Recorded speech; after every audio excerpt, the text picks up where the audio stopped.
नमस्कार, आप सबका स्वागत है हमारे चैनल नेक्स्ट 9 न्यूज में। मेरा नाम है दीपक गुप्ता।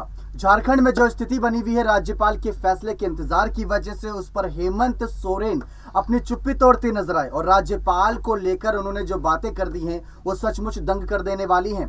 कुछ दिनों पहले ही उन्होंने मुलाकात करी राज्यपाल से और जो ऑफिस ऑफ प्रॉफिट का मामला है, चुनाव आयोग ने जो चिट्ठी दी थी राज्यपाल को, उस चिट्ठी को लेकर उन्होंने कहा था कि जनता के बीच सबके सामने लाएं कि आखिर उसमें चुनाव आयोग ने बातें क्या लिखी हैं। लेकिन राज्यपाल वो अभी तक ना ही इस मामले पर कोई खुलासा किए कि उनकी विधायकी रहेगी या जाएगी, ना ही वो चुनाव आयोग की उस चिट्ठी पर यहाँ पर कोई बात साफ करते नजर आए। लगातार रैलियां कर रहे हैं, लगातार बैठकें कर रहे हैं यहाँ पर हेमंत सोरेन और इन बैठकों के जरिए यहाँ पर तमाम बातें सामने आ रही हैं और जो विपक्ष लगातार यही निशाना साध रहा है कि जेएमएम और कांग्रेस का गठबंधन टूटे या तो यह सरकार गिरे। लेकिन उन्होंने विश्वास मत हासिल करा और उनकी सरकार अभी भी चलती नजर आ रही है और बहुत सही तरीके से कई सारे फैसले ले रहे हैं। लगभग रोज कई बड़े ऐलान हो रहे हैं झारखंड में हेमंत सोरेन के द्वारा। लेकिन इस बीच उन्होंने राज्यपाल के फैसले पर क्या बातें कही थी, सारी वो आपको बताते किस तरीके से यहाँ पर उन्होंने तमाम बातें रख दी थी और तमाम बातों के बीच यहाँ पर ऐलान कर दिए थे। वो सचमुच यहाँ पर दिलचस्प है जानना और ये लड़ाई अपने आप में बहुत ज्यादा कह सकते हैं पेचीदा हो चुकी है, जिसकी वजह से यहाँ पर सवाल खड़े हो गए। दरअसल आपको यहाँ पर पढ़ के बताते हैं उन्होंने राज्यपाल के फैसले पर क्या कहा।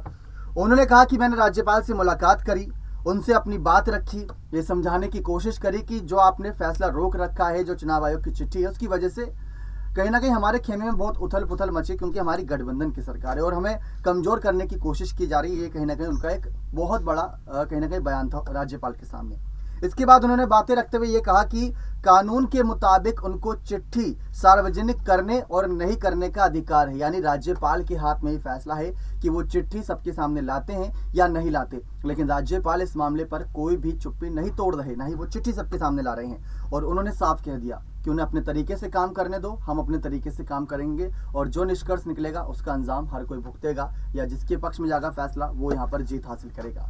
तो उनकी विधायकी खतरे में है, लेकिन राज्यपाल के सामने खुली चुनौती रख दी कि वो अपना काम करते रहें, हम अपने तरीके से काम करेंगे। और खबरें ऐसी थी कि राज्यपाल से इतर वो अब कोर्ट की तरफ यहाँ पर रुख कर सकते हैं। कपिल सिब्बल संघ कई सारे बड़े वकीलों के संपर्क में है और लगातार ऐसी तमाम बड़ी खबरें सामने आ रही है। और उन्होंने ये भी कह दिया कि मैं किसी से डरा हुआ नहीं हूँ और ना ही हम घबराए हुए हैं, ना ही हम यहाँ पर कुछ कर रहे हैं। विपक्षी पार्टी पागल है जो लगातार हम पर आरोप लगा रही है कि सरकार गिरेगी। लेकिन अब देखना दिलचस्प है कि क्या राज्यपाल हेमंत सोरेन के इन बयानों के चलते अपना फैसला जल्द से जल्द उनके पक्ष में सुनाते हैं या उनके खिलाफ। बने चैनल के साथ ऐसी और तमाम बड़ी खबरों के लिए बहुत बहुत धन्यवाद।